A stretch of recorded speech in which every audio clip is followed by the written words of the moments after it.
thing. I thought that I could do a I thought that I could go horizontal, but I'm having some challenges with that. Thankfully, challenges can be overcome. And so I am not going to mess with this whole device thing all day. For those who do not know me, my name is Lonisa Mari, and I am so glad that you are here.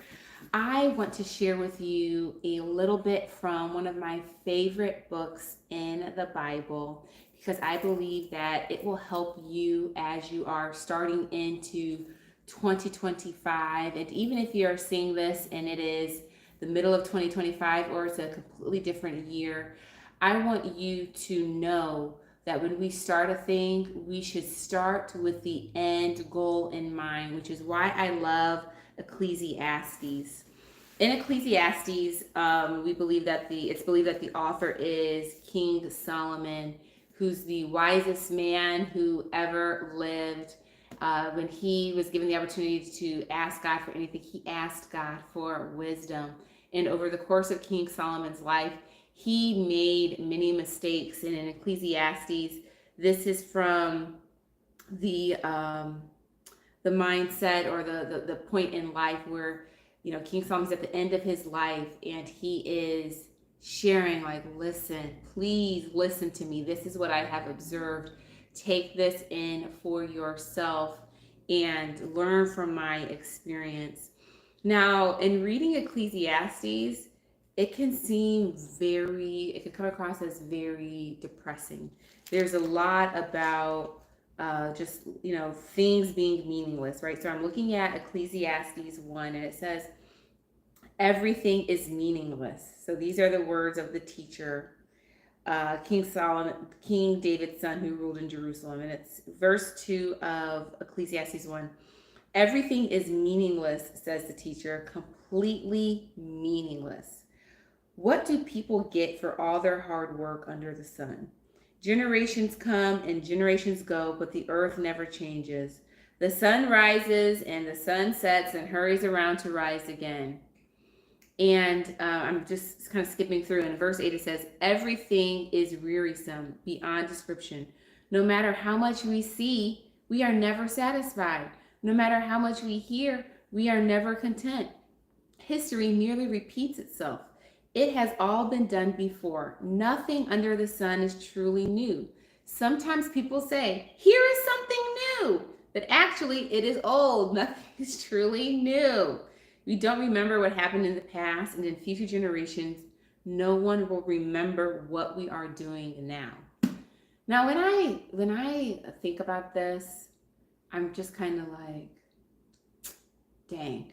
But then at the same time, it's freeing. It's freeing because you know that eventually, we're going to get older, we're going to die. This whole life, it's fleeting. There are going to be things that you work very hard for. These things could be in the area of education. It could be in the area of employment. It can be in relationships. It can be in business. It could be in health and all these different areas where we work so hard for these things, and we can see those things crumble and become utterly destroyed to never come back again to the way that it was before.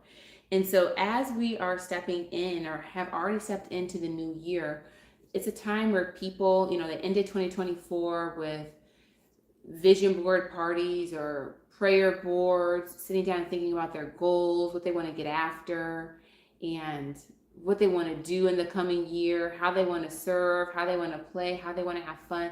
And all of these things are great. But I do believe that in reading Ecclesiastes, we're challenged to start our year with the end in mind, knowing that much of what we do and all of what we do is fleeting. And however, despite how sad that can sound, like, I'm going to work hard on these things and it can be destroyed, it can be freeing because they're in, like, the grand scheme of things. And I'm going to flip. I've got some notes in here from some of my favorite verses in Ecclesiastes, and perhaps one day I will get on here and just read Ecclesiastes. But if you go to Ecclesiastes 5, verse 18, and it reads, I'm trying to see if I want to read beyond that. Okay, I won't go that high. It says, this is Ecclesiastes 5, verse 18. Even so, I have noticed one thing at least that is good. So this is after, going through all these things that this ain't good, this ain't good, this ain't good. This is a key takeaway that I believe that we should have. And this is verse 18. Even so, I have noticed one thing at least that is good. It is good for people to eat, drink, and enjoy their work under the sun during the short life God has given them, and to accept their lot in life. And it is a good thing to receive wealth from God and the good health to enjoy it, to enjoy your work and accept your lot in life. This is indeed a good gift from God. God keeps such people so busy enjoying life that they take no time to brood over the past. And can I finish this putting a lot? Yes, Queen. Thanks, Mom. I love you. Love you too. And this is the ultimate gift. This is the ultimate treat. We are going to have trials and tribulations in this life. That is a given. That is a fact. But if we keep looking back over past hurts and betrayals and traumas, and then if we're anxious about the future, we won't be in the present moment and see the gift and the beauty in that. And for this verse, it's a great reminder to just be thankful for what we have, right? It's saying to accept our lot in life. It's not saying to have your lot and then be looking at what's in somebody else's lot and then be trying to plot on how you can go and get that lot, right? That is a chasing of the wind.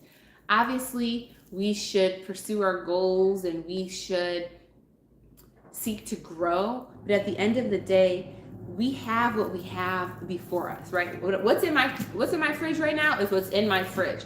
What I do with my kids around here, I have something that's called yo-yo. And yo-yo means you're on your own, which is basically accept your lot, accept what's in the fridge, and work with what you got and make something beautiful out of it. And this verse is a reminder to do that with our life, right? Not all of us have two arms. Not all of us have two hands. Not all of us have our fingers. Not all of us have our toes. Not all of us have hair. Not all of us have legs. Not all of us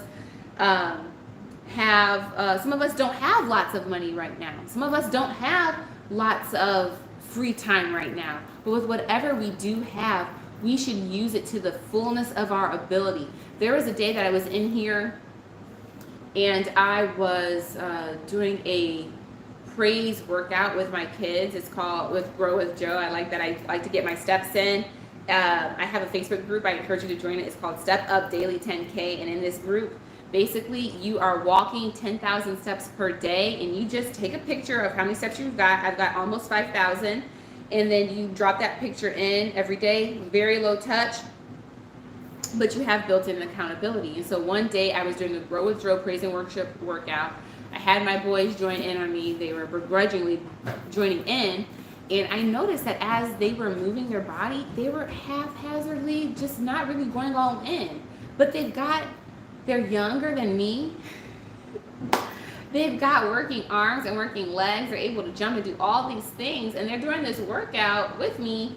And it was causing me to become, not they were causing it, but I was allowing myself to become frustrated because I'm looking at what they are capable of and what they have access to. And they were acting like they didn't have arms, like they didn't have working organs where they're able to breathe and exert themselves. And they weren't giving it their all with what they've got. And this is why whatever we have before us, we need to spend less time complaining about what we don't have and what is our current portion, and focus on using what we have to create something beautiful, using what we have to multiply, and not whining and complaining. Yes, Queen, what are you going to watch? Not whining and complaining about what we don't have. And so we can't have, I don't want us, and it's so easy to go there because I think a lot of cases We normalize that. You know what to do? This victim mindset that only if I had this kind of a help and only if I had these resources, then I could make something happen. No, we need to accept our lot in life and work with what we've been given. So wherever you find yourself right now, use those resources. Use those resources. For example, I don't know if you can see this balloon behind me. I enjoy decorating. At this point in my life, I'm not about to be spending hundreds of dollars on getting a bunch of art or wallpaper, removable wallpaper or not. But I love balloons. I got this balloon from Walmart for maybe $7. Enjoyed the balloon. My daughter played with the balloon. We punched the balloon. We did all different kinds of things with the balloon. Then we deflated the balloon. We sucked the helium out of the balloon. Had fun doing that. And then I use this as a decoration, and I love it. I love it, right? And so I was using what I have and repurposed it to bring some joy to my current space. And it says, it is good for people to eat, drink, and enjoy their work under the sun during the short life God has given them and to accept their lot in life. This year with my children, I did something different. I did not do gifts. I didn't put up a tree for the Christmas holiday, and I've got thoughts on Christmas, which I'm not going to get into right now because I'm still processing that. But I didn't give them gifts, and I explained to them that what do you guys really need? Like, you guys already get gifts every day. We've got food. We've got food. We've got clothing. Pretty much anything that they need or that they desire, they get in 2 days, thanks to Amazon Prime shipping. And even once they have, even things that they don't say they want, they will get, right? So the gifts are coming all the time. And so it's this reminder to enjoy what we already have and be thankful for what we have, even being thankful for a good meal and being thankful for having company and people to eat that food with, and being able to create and to play and to serve and to be fully immersed in that moment and enjoying it. That is such a gift. I have found over these days, and really just many times in my life, when I'm creating, I'm finding so much joy in just creating and just in playing and just in being. And that is a gift from the Lord. That is something that we need to be thankful for. And I think that sometimes we get so used to things that we don't value them until they're gone or until things shift. And so I challenge you, and I'm challenging myself, that in this pursuit of wanting to become better, to go from good, better, best, and to reach new heights, and to break out of generational curses and bad patterns and toxic relationships and toxic ways of thinking and toxic ways of behaving, that we find gratitude for what we already have before us, and that we lean into what we already have access to and serve out of that and multiply out of that. And so I hope that this encourages you. I challenge you and I encourage you to go and read Ecclesiastes for yourself, or even listen to it on audio.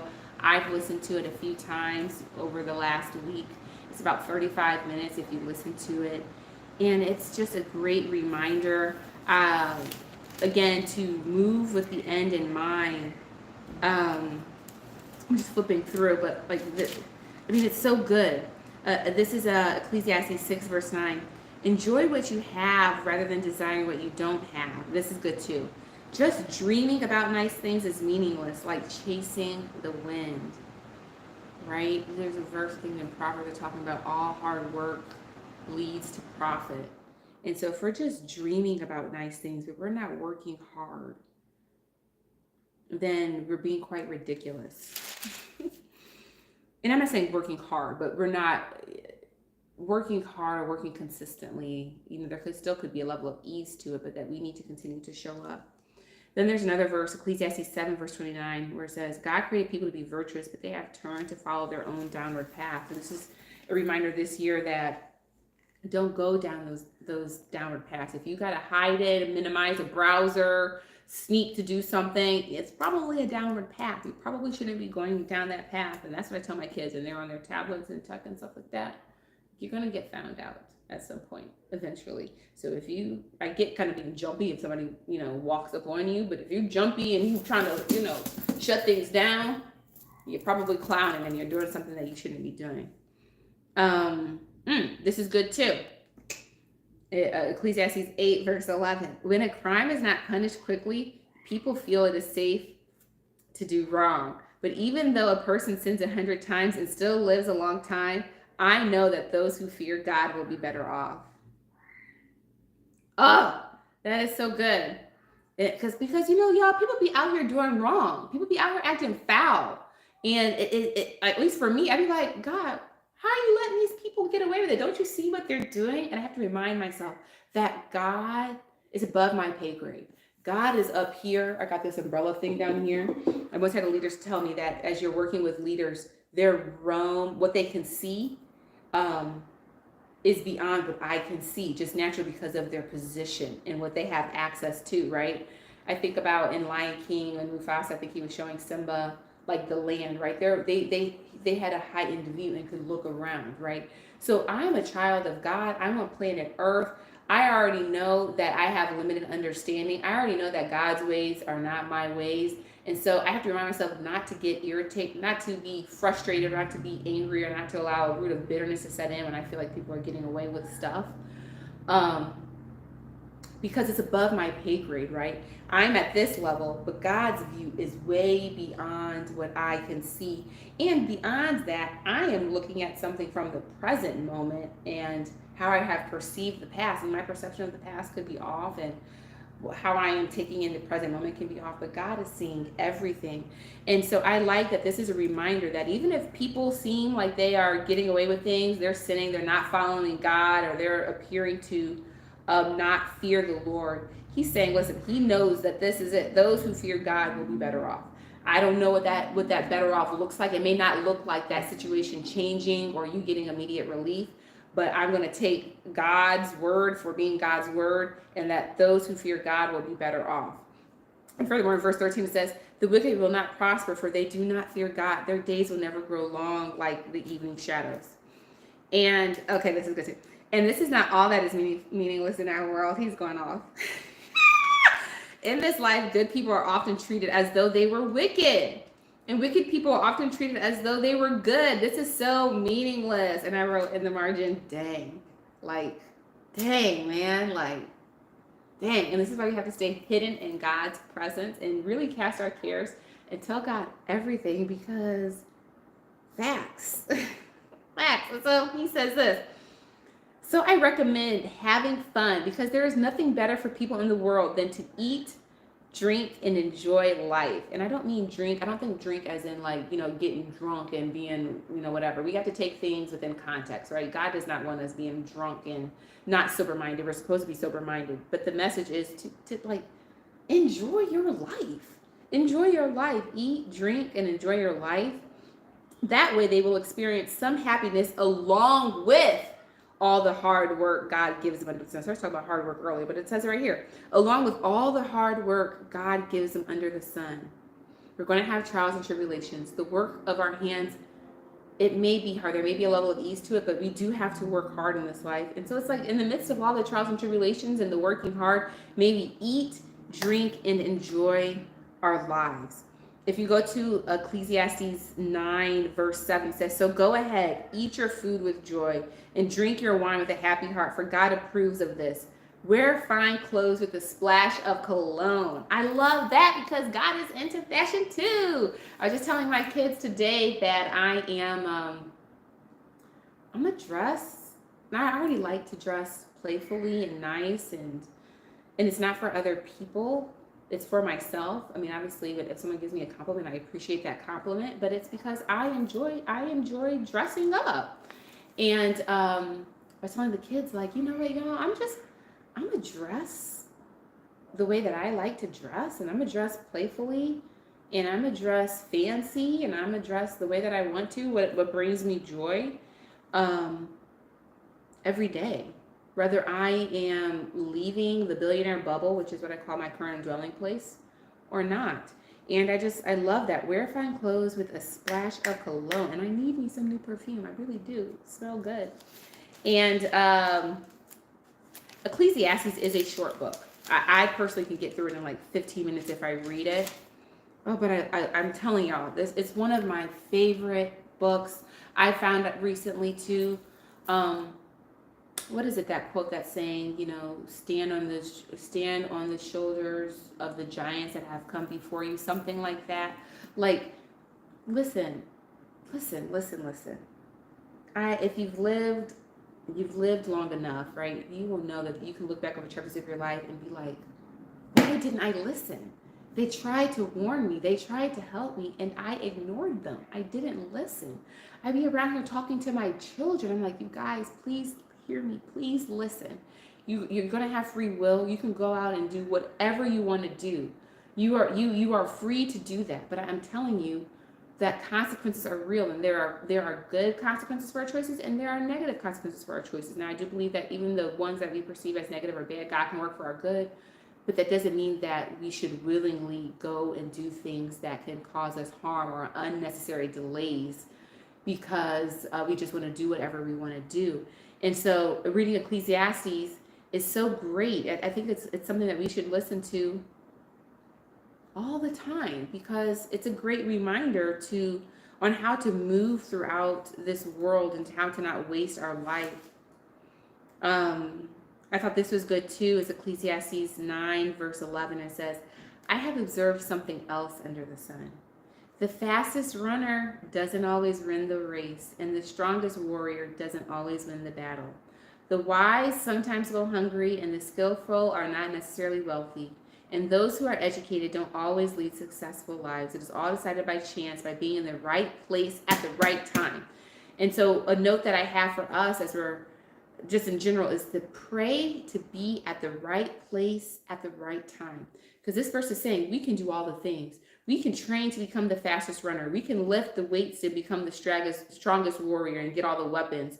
We can do all the things that we need to do to become wise. We can become skillful. We can go and get the degrees and become educated. But at the end of the day, if you have all those things and you're not at the right place at the right time, it's not going to serve us. And so as we go throughout this year and as we are enjoying our life and using what we have in our lot, what is in our current circle, we also need to be praying for God to meet us and for God to do what only God can do, for God to order our steps. That is my prayer for you, that God orders your steps and that you be sensitive to the leading and the nudgings of the Holy Spirit, so much so that if God tells you to go and talk to that person over there, that you go and talk to that person over there, because he could have positioned that person there to help you. I'm not going to talk about it on this live, but I have experienced it personally where God has told me, maybe I'm going to go there, but where God has told me to go and talk to somebody, and I told God no because I thought, oh, that ain't the right person for the job. And that person actually ended up being the right person for the job. And God told me that basically that he created everybody and he knows what is inside of them. And so if I'm being told to go and talk to a certain person about something and ask for help or guidance, to not go off of what I see, but to go off of what I hear God is saying. And this is why obeying God is so important. And this is also why if we are encountering challenges or delays, it could be God shifting us and getting us to where he wants us to be, although it may appear that we are delayed. It could be that God is divine, and I believe it to be that God is divinely ordering our steps to be at the right place at the right time, talking to the right person. So I hope that this helps you. I pray that you will go and read Ecclesiastes and study God's word for yourself. And there's this verse here, Ecclesiastes 11, verse 4, where it says, farmers who wait for perfect weather never plant. If they watch every cloud, they never harvest. And I wrote the note to go for it. Whatever it is, whatever desire you have in your heart, go for it. Don't wait for the conditions to be perfect. You have to know how to create and take action and be intentional, even if you're surrounded by chaos, even if you're encountering resistance, because that will build your resilience. You have to know how to push through that, did a live the other day where my daughter Gloria was crying. I was addressing her, but I didn't shut off my live. I kept going. Um, there's times where I'm creating and things might be looking like not okay, but I still keep going. Can't wait for the perfect conditions. We cannot wait for the perfect weather to act. Just think about the creation outside. The flowers aren't saying, oh, okay, well, I'm only going to suck in the nutrients when it's warm and sunny outside. And there's no, if you want to live out here and if you want to pop off and bloom into a full blown flower, you're going to keep growing and you're going to keep taking action no matter what the elements are. We are strong enough to endure whatever is coming our way. I strongly believe, like with in Job, right? For the enemy to come and test and torture Job the way that he was tested, he had to go and get approval from God first. So I strongly believe that whatever challenges that we're currently facing, have what we have faced, are currently facing, or will face, is that it had to get approved by God, and if it has come your way, God believes you're capable. Those challenges that came to Job, they came to Job because God saw that Job was faithful. He saw that Job was a trustworthy servant. He said, Job ain't gonna switch up. The enemy's like, no. He ain't switching up because you protected him. God, no, he ain't gonna switch up. He's gonna stay committed. And he did. He did. And obviously he was crying out in agony. He was in pain and suffering. We can't act like we're not human and that we're not going to have our feelings, right? I say a lot of times that we're supposed to keep moving forward, but keeping moving forward does not mean to suppress our emotions and to suppress our feelings, to suppress our disappointment, our sadness, our anger, our frustrations. God gave us all of those emotions. They are indicators.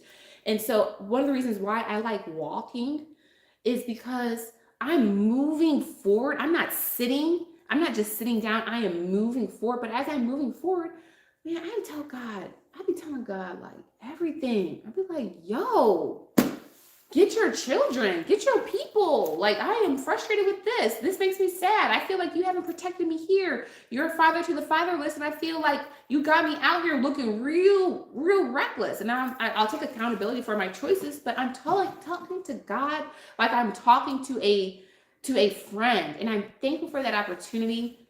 You know, at one point,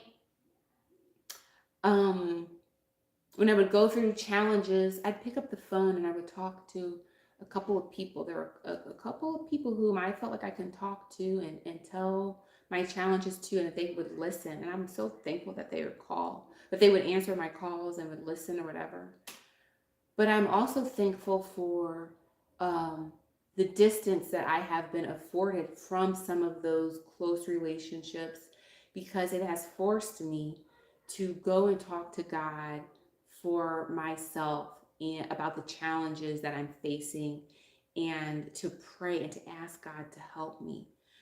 Prayer is powerful. Prayer is just talking to God. There are things that are beyond our skill set, and God knows that, right? We're like sometimes we think that because we're adults and because we have these degrees and certifications that we've got it all together, and that is a huge mistake. I don't have it all together. I don't know what I'm doing. That's why I tell God this all the time. God, I don't know how to start a business.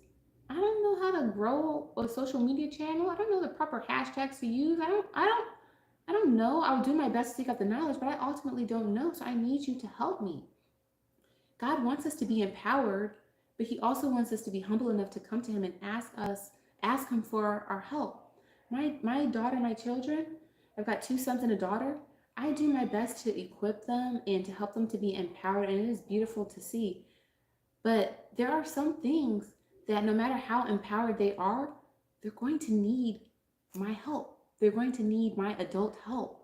And the same thing goes for you, and the same thing goes for me. It doesn't matter how empowered we are. It doesn't matter what we have on our lot. It doesn't matter what connections we have. It doesn't replace our need for God. We are to be God dependent. To be God dependent at all times. This is why in the Word of God it says to pray without ceasing, to pray continuously. It's as you're working, as you're creating, as you're doing business, as you're shopping, as you're getting dressed, as you're decorating, as you're shopping for new furniture, asking God to help you. I've got this chair that I'm sitting on. I got it covered with a blanket. You can see it here. I went back and forth over what color chair to get. I couldn't decide what color chair would look great based off of the colors that I had in here, and it was causing me to feel overwhelmed. And I just am praying, asking God, God, please help me. Please help me to pick the right chair, to pick the proper chairs, because so many things have to go right. God is a master strategist. He's a master creative. He's a master interior designer. All the things that we are, all the things that we study to do, God is. God reigns supreme in those areas. And so go straight to the source. People say, oh, how much would you pay for a conversation with Jay-Z or with Elon or with these different people? Y'all, we got access to God 24/7. It's free. It's free. And sometimes we're not tapping into it because we think we need to go and talk to another human created being who's also flawed. Sometimes God might direct us to go talk to someone who's skilled in that area, but sometimes that doesn't mean that we don't go and talk to God directly. So I challenge you to read Ecclesiastes. Begin this year with the end in mind, knowing to not get tied up in foolishness and things that are considered meaningless. Be present in the moment. The enemy knows that there is power in the present moment, but we are so distracted that we miss what is right before us. And we don't realize sometimes that we have missed the gift of enjoying our everyday life, of enjoying what is before us until we get to the end of our lives sometimes. And we look and people look back and they're like, dang, I missed it. I was living, but I missed it. And so don't miss what God is doing in your life right now. Stay present and know that God is with you and that you are never alone. Keep moving forward and enjoy your life. Thanks for tuning in. I hope you come back to this live. And I've got my camera facing me. And so now I'm going to turn it to end it. Maybe next time I will have it facing the other way. So thanks for watching this, and I hope to see you soon. See you later.